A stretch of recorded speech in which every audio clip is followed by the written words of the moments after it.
अभी कुछ दिन पहले बीजेपी का एक बहुत बड़ा नेता मिला मेरे को। उससे काफ़ी लंबी चर्चा हुई मेरी, और उसने जो जो बातें बताई वो इतनी चौंकाने वाली थी कि आप सब सुनोगे तो रोंगटे खड़े हो जाएंगे। उसने मेरे से पूछा कि केजरीवाल जी, आपको क्या लगता है मोदी जी अडानी की इतनी मदद क्यों करते हैं? मैंने कहा दोस्त हैं दोनों, इसीलिए करते हैं। कहते हैं बस इसलिए।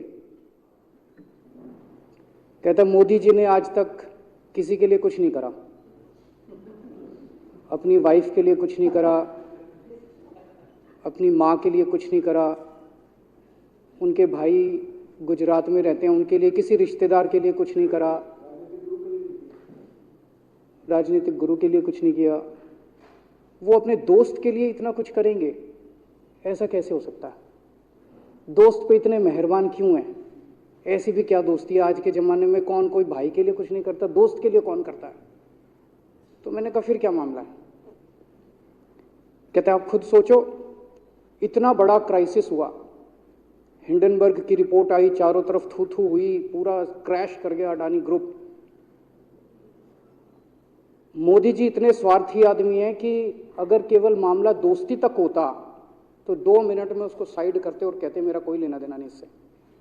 अभी भी उसको बचाने में लगे हुए हैं। कभी एसबीआई को कह रहे हैं इसको पैसे दो, आज अखबार में आया पीएफ वालों को भी बोला इसको पैसे दो। सारी एजेंसी अभी भी उसको पूरी तरह से उसको बचाने में लगे हुए हैं।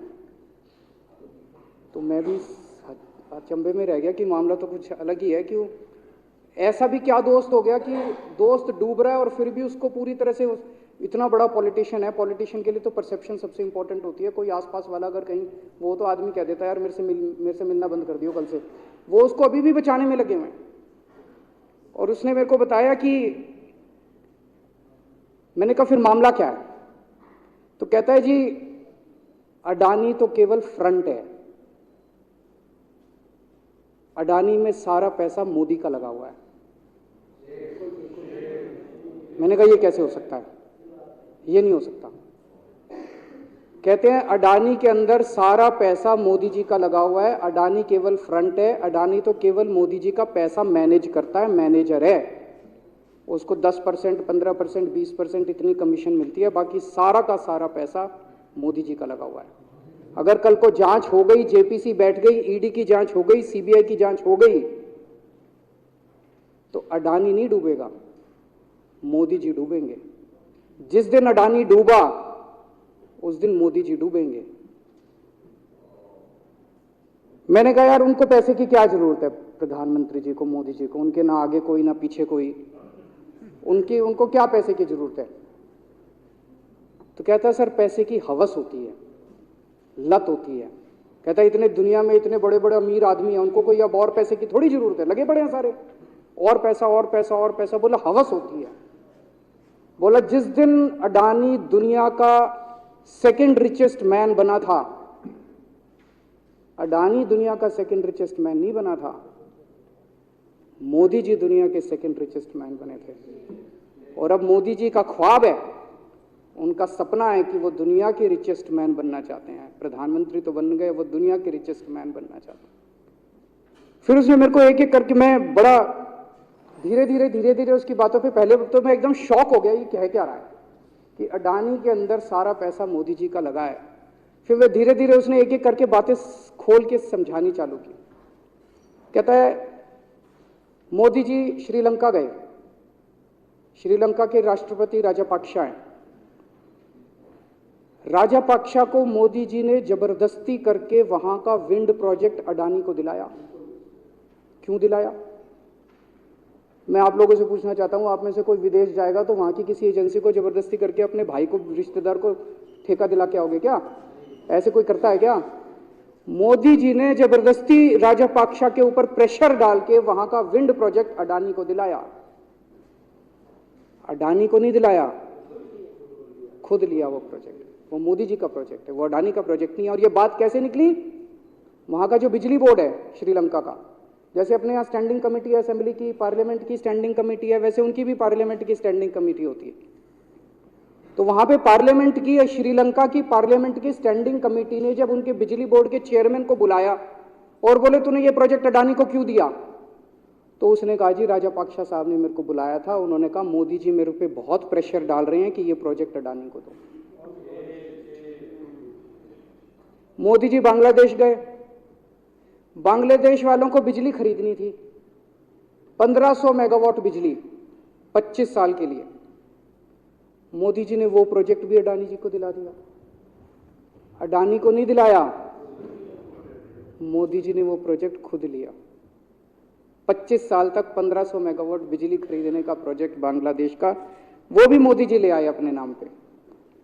इजराइल गए, इजराइल के साथ भारत ने कई सारे रक्षा सौदे किए, रक्षा सौदे, वो सारे के सारे रक्षा सौदे अडानी को दे दिए।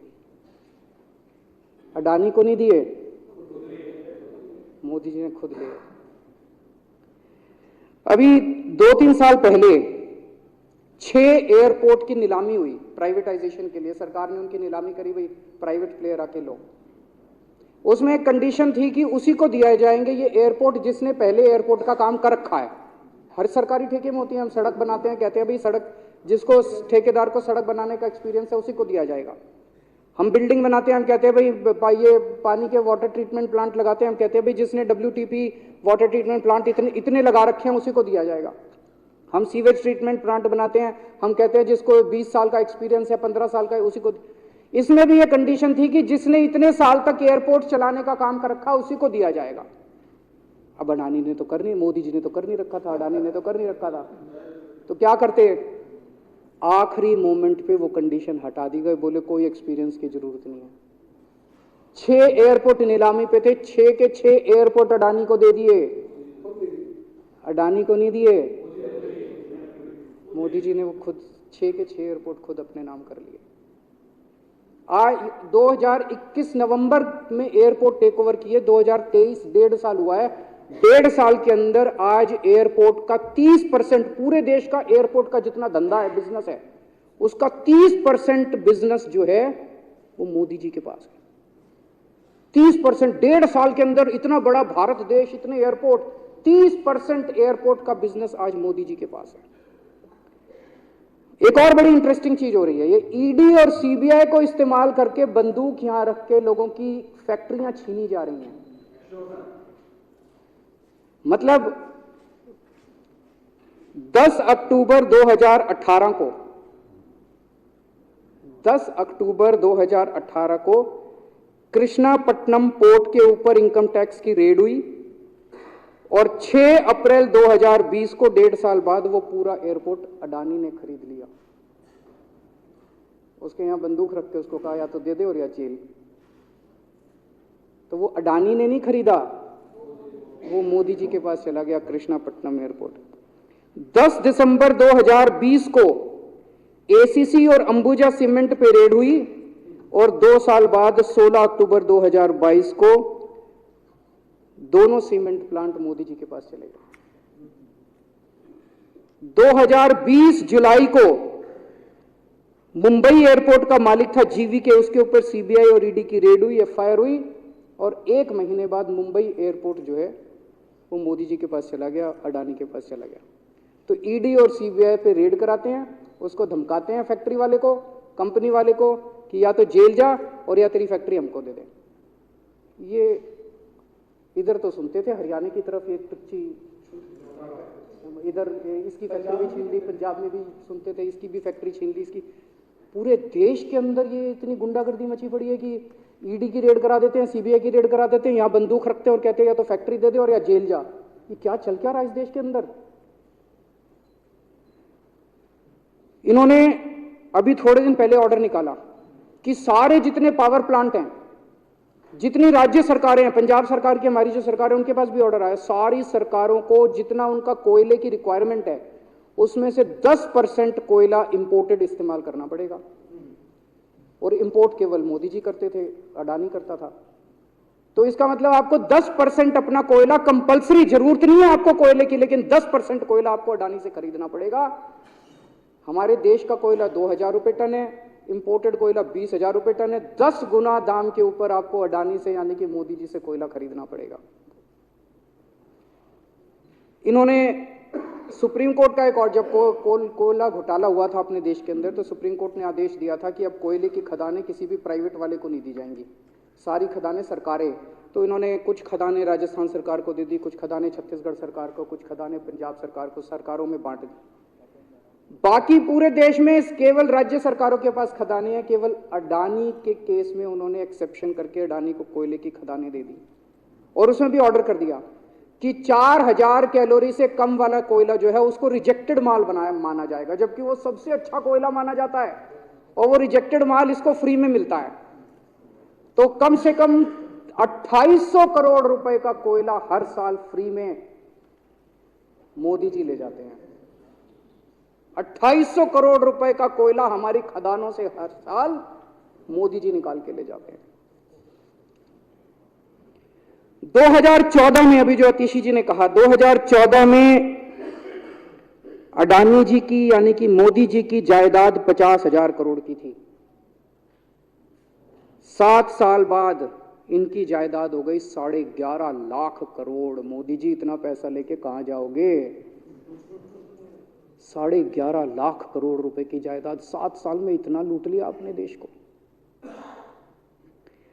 2014 में 609 नंबर पे थे, अब ये सेकंड रिचेस्ट बन गए, अब रिचेस्ट बनना चाहते हैं ये तो। लेकिन कुदरत है, कुदरत तो बड़ी ताकतवर है। किसने सोचा था एक दिन हिंडनबर्ग रिपोर्ट आएगी और 24 घंटे के अंदर सारा तहस नहस हो जाएगा। 1947 से लेके 2014 तक 67 साल में भारत देश ने, सारी सरकारें जितनी आई सबने मिलके 55 लाख करोड़ रुपए का कर्जा लिया था भारत सरकार ने। 2014 से 2022 7 साल के अंदर 85 लाख करोड़ रुपए का कर्जा ले लिया, दुगने से भी ज्यादा। जितना 67 साल में लिया था उतना 7 साल में ले लिया। ये पैसा गया कहां? ये पैसा गया कहां? ये सारा इनकी जेब में गया। तो मैं जनता को कहना चाहता हूं, आप तो जीएसटी देते हो, अपने बच्चों का पेट काट के टैक्स देते हो, दूध पे, दही पे, हर चीज पे जीएसटी देते हो। वो जीएसटी का पैसा जाता है जनता की उसमें खजाने में, वहां से वो जाता है अडानी के खजाने में, और वहां से वो जाता है मोदी जी के खजाने में। दोनों हाथों से लूट मची हुई है, पूरे देश को लूट रहे हैं प्रधानमंत्री जी, मोदी जी पूरे दोनों हाथों से लूट रहे हैं। कोयला लूट रहे हैं, एयरपोर्ट लूट रहे हैं, सड़कें लूट रहे हैं, बिजली लूट रहे हैं, पानी लूट रहे हैं, कुछ नहीं छोड़ा, सब कुछ लूट रहे हैं। जितना कांग्रेस ने 75 साल में नहीं लूटा, उससे 10 गुना इन्होंने 7 साल के अंदर, 8 साल के अंदर लूट लिया देश को। अडानी का क्या रोल है इसमें?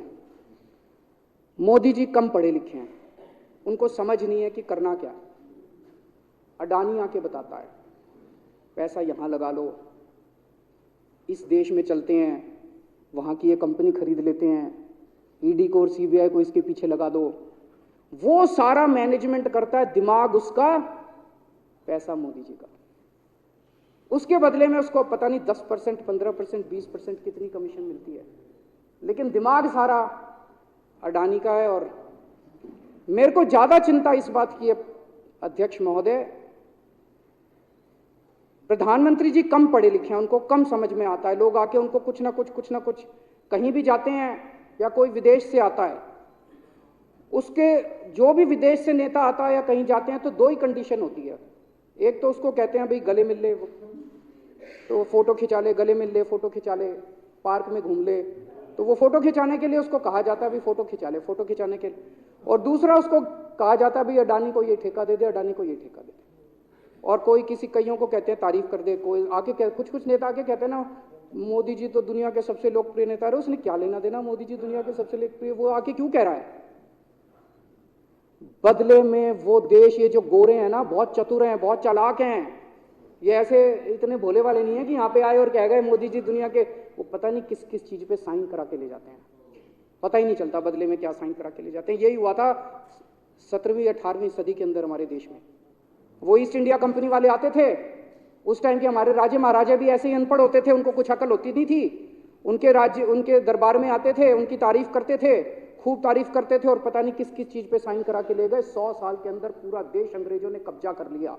वही हाल अब हो रहा अपने देश का कि हमारे कम पढ़े लिखे प्रधानमंत्री हैं, पैसे की हवस है, और मतलब जो भी आता है 2 लाइन उनके उसमें बोल दे, गले मिल ले, पार्क में घूम ले, अडानी को 2 कंपनियों का ठेका दे दे, बदले में पता नहीं देश का क्या क्या बेच दिया इन लोगों ने।